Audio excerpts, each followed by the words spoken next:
আসসালামু আলাইকুম। আমি সাগর বাংলাদেশি। আশা করছি আপনারা ভালো আছেন। এই দুটা দিন গেল আমার খুব দৌড়ের মধ্যে।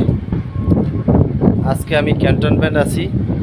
ক্যান্টনমেন্টে এই যে দেখছেন, এই যে বড় মার্কেটটা, এটা হচ্ছে সেনাবাহিনীর যে বড় মার্কেটটা, এটার পিছনেই আমি আছি। এখানে অনেক সুন্দর সুন্দর বিল্ডিং হয়েছে, অনেক বড় বড় বাড়ি।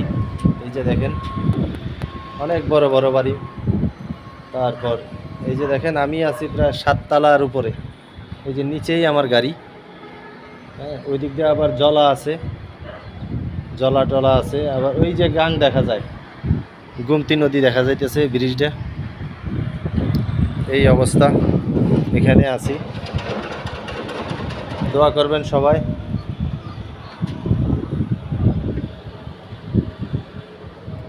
সাগর বাংলাদেশি এখন